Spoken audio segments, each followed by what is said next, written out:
السلام علیکم ورحمۃ اللہ وبرکاتہ۔ ان الحمد للہ نحمده ونستعینه ونستغفره ونؤمن به ونتوکل علیہ ونعوذ باللہ من شرور انفسنا ومن سیئات اعمالنا، من يهده الله فلا مضل له ومن يضلل فلا هادي له، واشهد ان لا اله الا الله وحده لا شريك له واشهد ان محمدا عبده ورسوله، اما بعد۔ وقال الله تبارک وتعالی وآت ذا القربى حقه والمسکین وابن السبیل ولا تبذر تبذیرا۔ رب اشرح لی صدری ویسر لی امری واحلل عقدۃ من لسانی یفقہوا قولی۔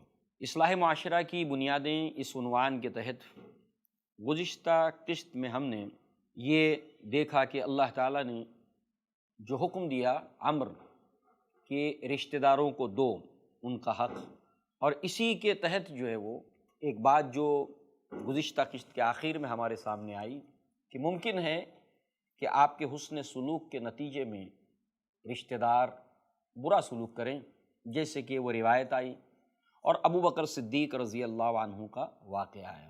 باوجود اس کے آپ نے اپنے رشتہ داروں پر احسان کیا، اور اللہ کے نبی صلی اللہ علیہ وسلم نے اس کا انعام کیا بتایا ہے کہ جو شخص احسان کے جواب میں برائی کو پائے تو اللہ تبارک و تعالیٰ کی طرف سے اس کے لیے جو انعام دنیا میں ہے سو ہے، اور آخرت میں بھی اللہ تعالیٰ نے اس کے لیے انعام رکھا اور بلند درجات رکھے ہیں۔ اب آپ دیکھیں کہ اتنا بڑا مرتبہ ابو بکر صدیق رضی اللہ عنہ نے پایا ہے، اب ظاہر سی بات ہے یہ فضیلت آپ کو مل گئی۔ یہ فضیلت ملی کیوں؟ اس لیے کہ اس فضیلت کو حاصل کرنے کے لیے اتنی ساری قربانیاں ہیں آپ کی، اتنی ساری قربانیاں آپ کی، ان قربانیوں نے آپ کو یہ مقام اور مرتبہ دیا۔ اس نسبت سے دنیا میں جو بھی انسان آخرت میں درجات چاہتا ہے، دنیا کے اندر ربنا آتنا فی الدنیا حسنۃ وفی الآخرۃ حسنۃ وقنا عذاب النار کی زندگی چاہتا ہے، تو ایسی صورت کے اندر اس کو چاہیے کہ وہ اپنے اندر تحمل پیدا کرے، برداشت پیدا کرے، اور وہ جو درجات حاصل کرنے کے لیے جو اعمال ہیں جو ناگوار ہیں، اللہ کے نبی صلی اللہ علیہ وسلم نے فرمایا کہ جنت کو مکروہات سے گھیرا گیا ہے۔ جنت جو ہے اس کو جو گھیرا گیا ہے وہ مکروہات سے گھیرا گیا ہے، ان چیزوں پر عمل کرنا کٹھن ہے۔ ابو بکر نے جن چیزوں کے اوپر رضی اللہ عنہ عمل کیا ہے کتنا مشکل نظر آتا ہے، مگر یہ ہے کہ چاہتے تو سبھی ہیں کہ ثریا پہ ہو مقیم، سب چاہتے ہیں کہ اعلیٰ درجے کی جنت ملے، دنیا میں اس کو بھلائی ملے، مگر یہ بھی ساتھ میں ضروری ہے کہ جو قربانیاں اس کے لیے مطلوب ہیں انسان ان قربانیوں کو دینے کے لیے آمادہ ہو۔ لہٰذا اللہ رب العزت نے یہاں پر فرمایا رشتہ داروں کے بعد یہ سماج کا طبقہ ہے، وَآتِ ذَا الْقُرْبَى حَقَّهُ وَالْمِسْكِينَ۔ اب مسکین کیا ہے؟ سب سے پہلے ایک آسان سی ایک بات اپنے ذہن میں رکھیں کہ مسکین کہیں گے کس کو؟ جس کا حق ہے آپ کے مال کے اندر۔ مسکین ہر اس شخص کو، ہر اس انسان کو کہیں گے کہ جو اپنی ضروریات زندگی، بیسک نیسیسٹیز اس کو پوری نہیں کر پاتا، بنیادی ضروریات ہے اس کی، وہ بنیادی ضروریات کو پورا نہیں کر پاتا۔ بنیادی ضروریات کا عام طور پر ہمارے یہاں تصور جو ہے روٹی ہے، کپڑا ہے، مکان ہے، تعلیم ہے، علاج اور معالجہ ہے، بیمار ہو جائے تو اس کے پاس علاج کے لیے صحیح درست پیسے نہیں ہیں، کوئی بڑی بیماری ہو جائے تو ایسی صورت میں تو اور اس کے لیے مشکل ہے۔ تو گویا کہ یہ انسان کی کچھ بنیادی ضروریات ہے وہ پوری نہیں کر پاتا، اپنی اور اپنے اہل و عیال، وہ آدمی محتاج ہے۔ اب یہ ضروریات پوری کیوں نہیں کر پاتا؟ اب اس کا جسم ساتھ نہیں دیتا، کام کرتا ہے، محنت کرتا ہے، مگر اس بیماری نے اس کو ایسا کمزور کر دیا ہے کہ یہ جسم محنت کرنے کے قابل نہیں رہا، جتنی کر سکتا ہے کرتا ہے، تو جس کی وجہ سے اس کو اپنی ضروریات کو پوری نہیں کر پاتا۔ کوئی دائمی بیماری ہے، وہ بستر مرگ کے اوپر ہے، بیمار ہے، پیشنٹ ہوا ہے، بستر کے اوپر پڑا ہے، اب اس کی وجہ سے اس کی آمدنی بند ہو گئی یا کم ہو گئی، اب یہ ہے کہ وہ اپنی ضروریات، اپنے گھر والوں کی ضروریات کو پورا نہیں کر پاتا۔ جسمانی طور پر ہینڈی کیپ ہے، معذور ہے، پھر بھی محنت کرتا ہے، اس لیے کہ اللہ کے نبی نے فرمایا اوپر والا ہاتھ نیچے والے ہاتھ سے بہتر ہے۔ جہاں پر اللہ کے نبی صلی اللہ علیہ وسلم نے یہ احکامات دیے، قرآن نے دیے، وہاں پر عزت نفس کی تعلیمات بھی اسلام نے دی۔ اوپر والا ہاتھ نیچے والے ہاتھ سے بہتر ہے۔ ہر انسان کو یہ کوشش ہونی چاہیے کہ وہ دینے والا بنے، اور جو پروفیشنل بیگرز ہیں، جنہوں نے اپنا پیشہ بنا رکھا ہے کہ ضرورت نہ ہونے پر بھی وہ مانگتے ہیں، انہوں نے اپنا پیشہ بنا رکھا ہے، ایسے لوگوں کے لیے اللہ کے نبی صلی اللہ علیہ وسلم نے زبردست وعید سنائی ہے، ان کے لیے ایک مخصوص عذاب ہے جو اللہ تعالیٰ نے آخرت میں رکھا ہے۔ ان کے لیے مخصوص عذاب ہے جو اللہ تعالیٰ نے آخرت میں رکھا ہے، اس لیے کہ یہ لوگ مستحقین کا، جن کا حق ہے ان کا حق چھین رہے ہیں۔ بہرحال ان کے ساتھ میں بد کلامی سے بچنا چاہیے، اللہ کے نبی نے اس سے منع کیا کہ ان کو جھڑکنا یا ان کو برا بھلا کہنا، اس سے بچنا چاہیے۔ بہرحال لہٰذا یہاں پر اللہ کے نبی صلی اللہ علیہ وسلم نے اس کو برا جانا، برا مانا، اور اس کی تلقین کی کہ انسان جو ہے وہ اس کو عزت نفس کا انسان خیال رکھے۔ اس کی تعلیم اسلام دیتا ہے، اوپر والا ہاتھ نیچے والے ہاتھ سے بہتر ہے۔ لہٰذا مسکین اس کو کہتے ہیں جو محنت تو کرتا ہے، کوشش تو کرتا ہے، مگر اس کا جسم کوئی بیماری اس کا ساتھ نہیں دیتی، یا ہٹا کٹا ہے، طاقتور ہے، سب کچھ ہے، کوئی عیب نہیں ہے اس کے اندر، مگر محنت مزدوری کرتا ہے اور مہنگائی کے دور میں اپنی ضروریات کو پورا نہیں کر پاتا۔ اب یہ انسان کہے کہ بھئی ہٹا کٹا ہے اور یہ سوال کرتا ہے، اگر وہ سائل بن کر آ جائے۔ مسکین وہ ہے جو کبھی سوال کرتا بھی، اور مسکین وہ ہے جو کبھی اپنی جو ہے وہ ضرورت کا اظہار نہیں کرتا۔ مسکین وہ بھی ہوتا ہے جو کبھی رشتہ دار بھی ہوتا ہے اور کبھی رشتہ دار نہیں بھی ہوتا۔ ان تمام چیزوں کے اندر جو ہے وہ کہ وہ اپنی ضروریات زندگی کو پورا نہیں کر پاتا کسی بھی سبب سے، لہٰذا جو ہے اس کو ہم مسکین کہتے ہیں۔ بہرحال جو ہے وہ اسی کے ساتھ ساتھ لغتاً جو ہے وہ سکنن، جس سے مسکین بنا ہے، کہتے ہیں ٹھہر جانا۔ اسی طریقے سے مسکن گھر کو بھی کہتے ہیں، جہاں پر آدمی آ کے دوڑ بھاگ کر کے سکون اختیار کرتا ہے، آ کر ٹھہر جاتا ہے۔ تو سکنن جس سے مسکین بنا ہے، اس کے معنی ہوتے ہیں لغتاً ٹھہر جانا، یعنی اس کی اور اس کے اہل و عیال کی زندگی ٹھہر گئی ہے، رک گئی ہے مال کی کمی کی وجہ سے۔ وہ اپنی ضروریات پوری نہیں کر پاتا، اپنے اہل و عیال کی ضروریات پوری نہیں کر پاتا، تو لہٰذا ایسے انسان کو مسکین کہیں گے۔ تو لہٰذا اللہ تعالیٰ نے فرمایا کہ مسکینوں کو ان کا حق دو۔ اب آپ دیکھیں کہ یہ جو مسکین ہوتے ہیں کسی بھی اسباب کی بنا پر اپنی ضروریات کو پوری نہیں کر پاتے، اور ہم اپنی سوسائٹی اور معاشرے میں اس برائی کو آج عام دیکھتے ہیں، اور دیگر قوموں کے معاشرے میں بھی، سوسائٹی میں بھی ہم اس برائی کو عام دیکھتے ہیں کہ بعضی دفعہ انسان محنت تو کرتا ہے مگر اس کو معاوضہ نہیں ملتا، اس کا محنت آنا اس کو نہیں ملتا یا وقت پر نہیں ملتا۔ جیسے عاص بن وائل، اس مکہ کی سوسائٹی میں یہ ایک ظالم شخص تھا، اور خباب ابن ارت رضی اللہ عنہ ایک لوہار کا کام کرتے تھے، مزدوری کرتے تھے، اور ادھار باقی تھا، مزدوری باقی تھی، ادھار نہیں مزدوری باقی تھی، اور عاص ابن وائل کو پیسہ دینا تھا، مزدوری دینی تھی، مگر وہ دینے کے لیے تیار نہیں تھا، ٹال مٹول۔ تو ظاہر سی بات ہے اس طرح کے کردار مالداروں میں ہوتے ہیں کہ مزدور کی مزدوری اس کا پسینہ سوکھنے سے پہلے نہیں دیتے۔ اب وہ بیچارہ مسکین حاجت مند ہو گیا، حاجت مند ہو گیا کہ وقت کے اوپر اس کو تنخواہ نہیں مل رہی، وقت کے اوپر اس کو پیسہ نہیں مل رہا ہے۔ اب وہ اپنے گھر والوں کو جیسے تیسے تسلی دیتا ہے کہ بیٹا آ جائے گا، ابھی تنخواہ آ جائے گی، آج آ جائے گی، کل آ جائے گی۔ تو اب اپنی ضرورت کو کسی کے سامنے رکھتا ہے، وقت پر اس کو نہ ملنے کی وجہ سے تنخواہ۔ کبھی ایسا بھی ہوتا ہے کہ 2 3 4 مہینے تنخواہ نہیں ملتی، اب اگر ملازمت چھوڑ دے تو ملازمت سے ہاتھ دھو بیٹھے۔ کتنے کچھ مسائل معاشرے میں ہوتے ہیں، اللہ بہتر جانتا ہے، اور جس کے اوپر بیتتی ہے وہ جانتا ہے اس کو۔ بہرحال ایسی صورت میں ان مالداروں کو، ان کارخانے داروں کو ہمارے معاشرے کے، جن کے ماتحت مزدور کام کرتے ہیں، ملازمین کام کرتے ہیں، انہیں ڈرنا چاہیے اللہ تعالیٰ سے کہ اللہ کے نبی صلی اللہ علیہ وسلم نے فرمایا کہ مزدور کی مزدوری اس کا پسینہ سوکھنے سے پہلے دو۔ اب اس نسبت سے ایک روایت جو اکثر و بیشتر مسلمان جانتے، اس واقعے کو آپ سنیے کہ اس مزدور کو اس کی جو حق ہے اس کا مزدوری اس کو دے دینا۔ اس کے تعلق سے آپ دیکھیے کہ اللہ کے نبی صلی اللہ علیہ وسلم نے بیان کیا کہ 3 لوگ ایک غار کے اندر پھنس گئے، غار کا دروازہ بند ہو گیا۔ اب ان تینوں نے کہا کہ اب نکلنے کی کوئی گنجائش نہیں ہے، کوئی موقع نہیں ہے۔ ظاہر سی بات ہے اس زمانے میں وہ ٹیکنالوجی کا دور نہیں تھا کہ موبائل ہے وغیرہ تو کسی سے ربط کر لیا، کانٹیکٹ کر لیا، ایسا کوئی معاملہ نہیں تھا۔ تینوں غار کے اندر چلے گئے، بارش سے، موسم سے بچنے کے لیے غار کا دروازہ بند ہو گیا، اب نکلنے کا کوئی موقع نہیں، اب موت ہے بس۔ اب تینوں نے جو ہے وہ اللہ تعالیٰ سے دعائیں مانگی اور اپنے پاسٹ میں کی ہوئی نیکیوں کا ریفرنس دیا، وسیلہ دیا، حوالہ دیا۔ اب آپ دیکھیے یہ ہے کہ انسان جو نیکیاں کرتا ہے اس کے حوالے سے اللہ تعالیٰ سے دعا مانگے، اس کا سبق اس کے اندر موجود ہے۔ ایک نے اللہ تعالیٰ سے کہا کہ اللہ تعالیٰ میرے والدین بوڑھے تھے، میرا یہ معمول تھا کہ جب تک کہ میرے والدین کو کھانا نہ کھلا دوں میرے گھر میں نہ میرے بچے کھانا کھاتے تھے۔ ایک روز مجھے آنے میں تاخیر ہوئی، ماں باپ سو گئے، کھانا لے کر میں پوری رات انتظار کرتا، میرے بچے بھی بالآخر سو گئے بھوکے، میں نے بھی کھانا نہیں کھایا۔ اللہ یہ نیکی میں نے تیری رضا کے لیے کی تھی۔ ہم نے دیکھا دوسری بنیاد وَبِالْوَالِدَيْنِ إِحْسَانًا، اس کی یہ مثال ہے۔ لہٰذا اللہ یہ نیکی میں نے تیری رضا کے لیے کی تھی، تیرے لیے کی تھی، اللہ اس کو قبول کرتے ہوئے اس میری دعا کو قبول فرما اور یہ دروازے کو غار کے کھول دے۔ تھوڑا سا دروازہ کھل گیا۔ دوسرے شخص نے اپنی نیکی کا حوالہ دیا، تیسرے شخص نے یہ کہا کہ اللہ میرے پاس کچھ مزدور تھے، وہ میرے پاس کام کرتے تھے، ان میں سے ایک مزدور مزدوری لیے بغیر چلا گیا، اب اس کی مزدوری میرے پاس تھی، میں نے اس کو اپنے کاروبار میں لگایا۔ اب بہت سے سرمایہ دار کارخانے دار پتہ نہیں مزدوروں کی مہینہ 2 مہینہ 3 مہینے کی تنخواہوں کو روک کے رکھ کے اپنے کیپٹل کے اندر اپنے کاروبار میں اس کو لگاتے ہیں اور بعد میں صرف تنخواہ ان کو دیتے ہیں۔ ان کو سوچنا چاہیے اس کے اوپر۔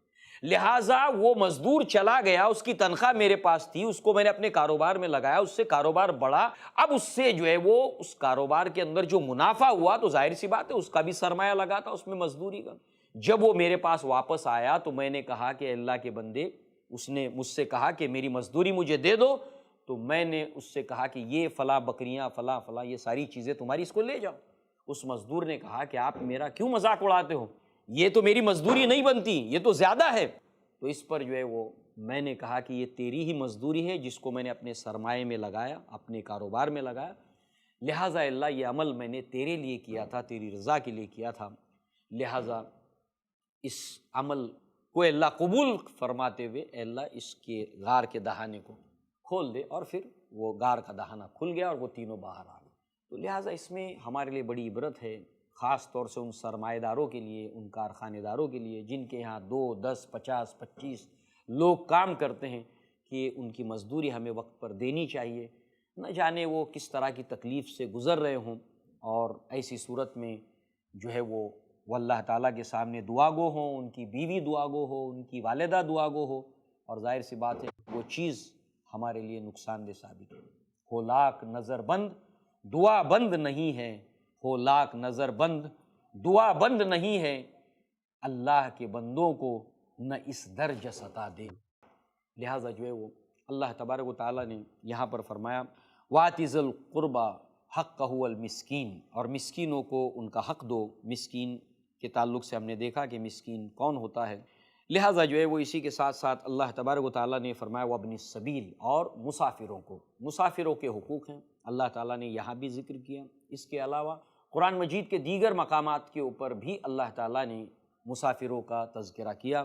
معبد کا مشہور واقعہ ہے، اور ان کے تعلق سے اسلامی تاریخ کے اندر کتب احادیث کے اندر ان کا ذکر ملتا ہے کہ جب اللہ کے نبی نے ابو بکر صدیق رضی اللہ عنہ کے ساتھ ہجرت کی تھی تو آپ معبد کے اس ٹھکانے کے اوپر، اس گھر کے اوپر ٹھہرے تھے، بہت سے معجزات کا وہاں صدور ہوا تھا۔ تو معبد کا یہ طریقہ تھا، یہ وتیرہ تھا کہ آپ اپنے گھر کے باہر بیٹھی رہتی، پانی کھانا لے کر، اور جو بھی مسافر گزرتے جو ان سے بن پڑتا وہ ان کو کھلاتی پلاتی، یہ آپ کا معمول تھا۔ لہٰذا جو ہے مسافروں کے حقوق کا اللہ تعالیٰ نے قرآن میں ذکر کیا۔ سورہ کہف کو ہم نے پڑھا ہوگا، سورہ کہف کے اندر ہم دیکھتے ہیں کہ موسیٰ علیہ السلام انہوں نے خضر سے سوالات پوچھے، جس سے منع کیا تھا خضر نے کہ آپ مجھ سے کوئی سوال نہیں پوچھنا، اور ان میں ایک سوال انہوں نے موسیٰ علیہ السلام نے یہ بھی پوچھا تھا کہ جب اس بستی سے ان کا گزر ہوا موسیٰ علیہ السلام اور خضر کا، تو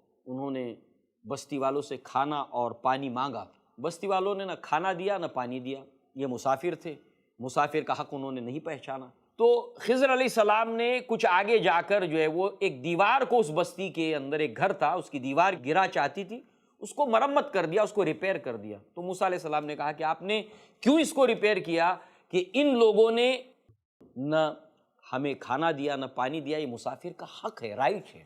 تو بہرحال جو ہے وہ مسافروں کے کچھ حقوق ہوتے ہیں۔ مسافر کتنا ہی مالدار ہو، اجنبی شہر میں آنے کے بعد اس کے اوپر کیا مصیبت آ جائے، کیا تکلیف آ جائے، ہم نہیں سمجھ سکتے، لہٰذا اللہ تعالیٰ نے قرآن میں جگہ جگہ پر اس کا ذکر کیا، جیسے یہ مقام بھی ہے، اور سورہ بقرہ میں بھی اللہ نے فرمایا وَآتِ الْمَالَ عَلَىٰ حُبِّهِ ذَوِي الْقُرْبَىٰ وَالْيَتَامَىٰ وَالْمَسَاكِينِ وَابْنَ السَّبِيلِ، اور مسافروں کو ان کا حق دو۔ لہٰذا جو ہے وہ اللہ تعالیٰ نے مسافروں کا بھی قرآن مجید کے اندر ذکر کیا۔ لہذا جو ہے وہ ان تمام چیزوں کے تحت انسان کے لیے اس وقت ممکن ہے کہ سماج کے ان مسکینوں کے ساتھ ان ضرورت مندوں کے اوپر اپنا مال اس وقت خرچ کرے گا جب اس کے دل کے اندر رقت ہوگی اور رحم ہوگا۔ اللہ کے نبی نے فرمایا من یحرم الرفق فقد حرم خیر کلہ، جو رحم سے محروم کیا گیا وہ تمام کے تمام خیر سے محروم کیا گیا۔ اب آپ دیکھیے یہاں پر کہ ہم اپنے مال کو ان حاجت مندوں پر خرچ کر سکیں اور کرنا چاہیے، اگر ہم ان کے ساتھ میں صلہ رحمی نہ کریں تو ایسی صورت میں اس روایت کو آپ سامنے رکھیے جو سوچنے پر مجبور کرتی ہے، غور و فکر کرنے پر مجبور کرتی ہے کہ اگر انسان صلہ رحمی نہ کرے تو ایسی صورت میں یہ ہمیں کیا سبق دیتی ہے یہ روایت، یہ فرمان اللہ کے نبی صلی اللہ علیہ وسلم کا۔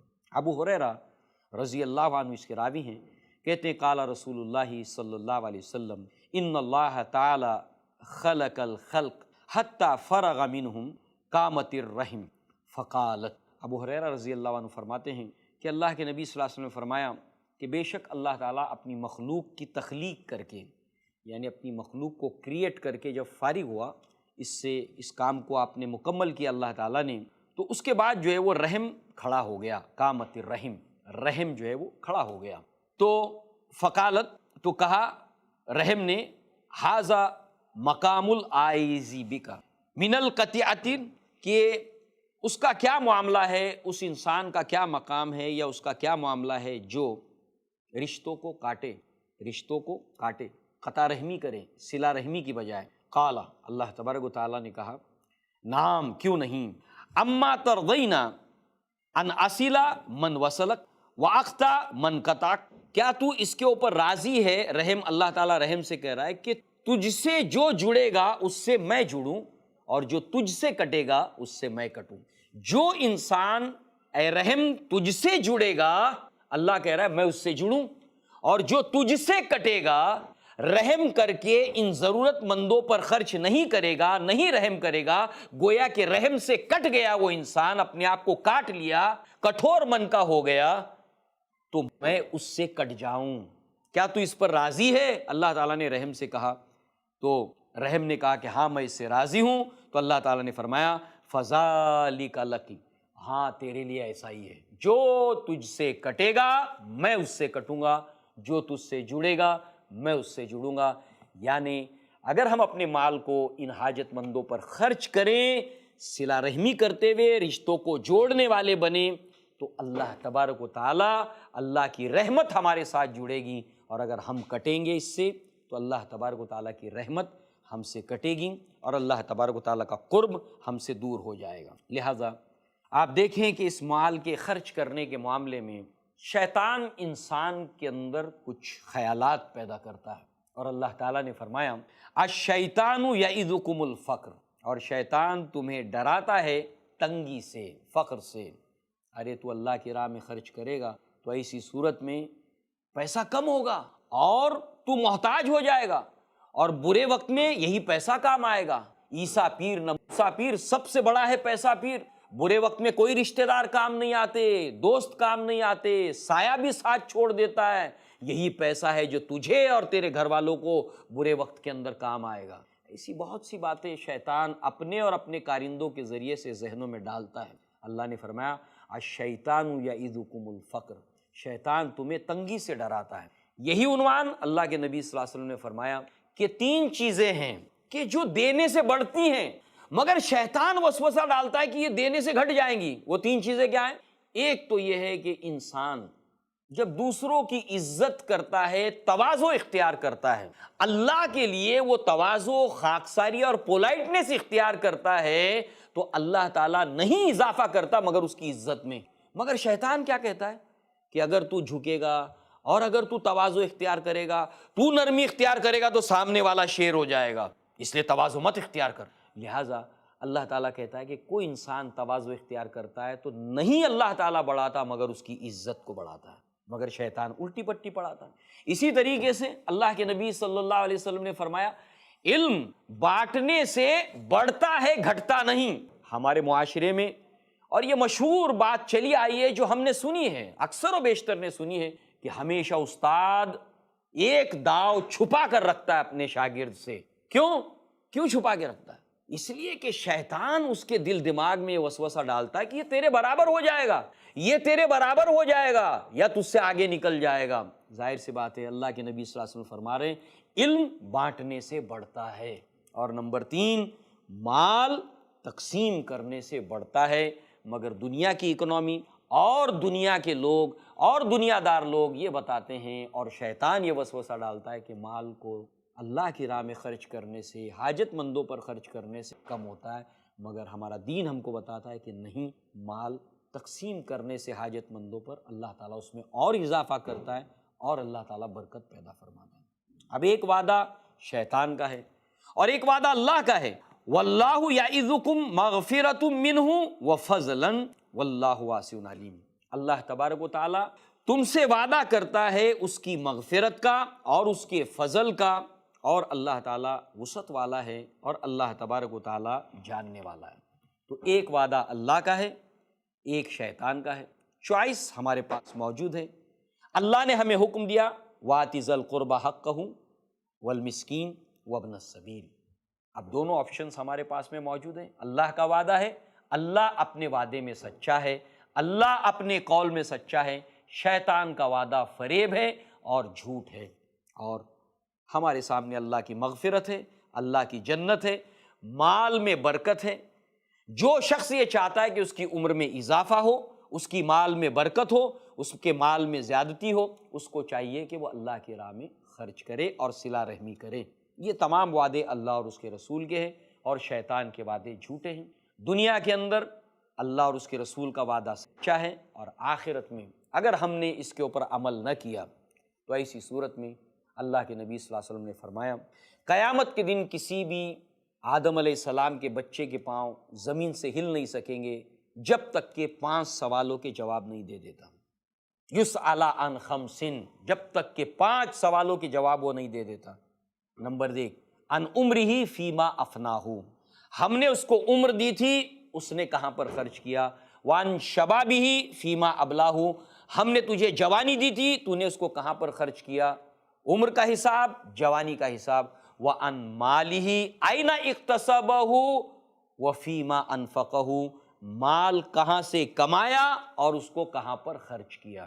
جب تک کہ اس کا جواب نہیں دے گا، زمین سے حشر کے میدان میں اس کے پاؤں ہلیں گے نہیں۔